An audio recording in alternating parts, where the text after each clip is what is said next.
Hey guys, இன்னைக்கு எப்படி election results ECI வெப்சைட்டில் போய் பார்க்குறதுன்னு பார்க்க போகிறோம். ஃபஸ்ட்டு இந்த யூஆர்எல்குள்ளே போய்க்கோங்க. இல்லைனா results.eci.government.in சர்ச் பண்ணுங்கள். நாங்கள் கூட கமெண்டில் பின் பண்ணுறோம். அதில் போயிட்டிங்கன்னா இந்த மாதிரி 5 இடங்களில் கவுண்டிங் நடக்கிறது காட்டும். அஸ்ஸாம், கேரளா, புதுச்சேரி, தமிழ்நாடு, வெஸ்ட் பெங்கால் அப்படின்னு.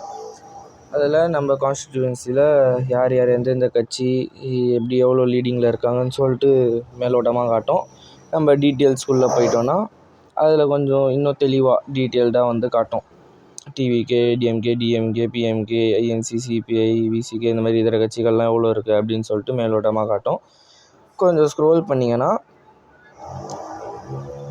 பார்ட்டி வைஸ் ரிசல்ட்ஸ் அப்படின்னு எல்லா கட்சிங்க, அதாவது மோஸ்ட்லி யார் யாரெல்லாம் லீடிங்கில் இருக்காங்களோ அந்த கட்சிங்கிறது இங்கே காட்டும். இத்தனை கட்சிகள் இவ்வளோ இதில் லீடிங்கில் இருக்காங்கன்னு. இந்த சைடு அப்படியே வந்து கான்ஸ்டிடியூன்சி வைஸில் காட்டும். எந்தெந்த கான்ஸ்டிடியூன்சியில் யார் யார் லீடிங்கில் இருக்காங்க அப்படின்னு சொல்லிட்டு கேண்டிடேட் நேமோட காட்டிடும்.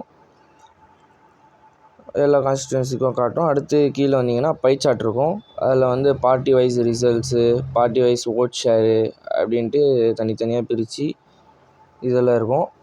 இன்னும் கீழே வந்துட்டிங்கன்னா ஆல் கான்ஸ்டிடுவன்சி அட் அ கிளான்ஸ்ன்னு இருக்கும். அதை கிளிக் பண்ணிங்கன்னா எந்தெந்த கான்ஸ்டிடுவன்சியில் யார் லீடிங் கேண்டிடேட்டாக இருக்காங்க, ட்ரெயிலிங் கேண்டிடேட்டாக இருக்காங்க, எந்த பார்ட்டியை சார்ந்து இருக்காங்க அப்படின்னு சொல்லிட்டு காட்டும். எவ்வளோ மார்ஜினில் இருக்காங்க, எத்தனாவது ரவுண்டு போயிட்டுருக்கு அப்படின்னு சொல்லிட்டு தெளிவாக காட்டிடும்.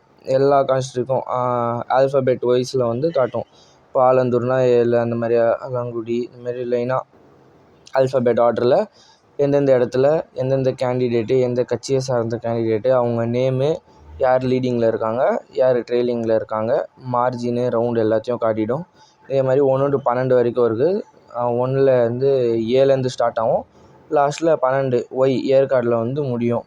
இதுதான் வந்து லிஸ்ட்டு. நம்ம நடுவில் நம்ம தொகுதிக்கு யார் இருக்காங்க அப்படின்னு சொல்லிட்டு நம்ம அதுக்குள்ளே கூட போய் பார்த்துக்கலாம். மறுபடியும் முன்னாடிலேருந்து வரணுன்னா ஹோமுக்கு வந்துட்டு இந்த மாதிரி வந்து பார்த்துக்கலாம். அப்பப்போ ரீஃப்ரெஷ் பண்ணணும். ரீஃப்ரெஷ் பண்ணால் தான் வந்து கரண்ட்டாக என்ன இருக்குது அப்படின்னு சொல்லிட்டு நமக்கு தெரிய வரும். ரீஃப்ரெஷ் பண்ணும்போது ஒரு சேஞ்சஸ் நடந்துச்சுன்னா இன்னும் ஒரு ரவுண்டு முடிஞ்சிருக்கு, அடுத்த ரவுண்டு முடிஞ்சிருக்கு அப்படின்னு சொல்லிட்டு அர்த்தம். இதே மாதிரி ஃபோனில் தெரிஞ்சுக்கணுன்னா கொஞ்சம் வெயிட் பண்ணுங்கள், ரெக்கார்டு எடுத்து போடுறோம் நாங்கள்.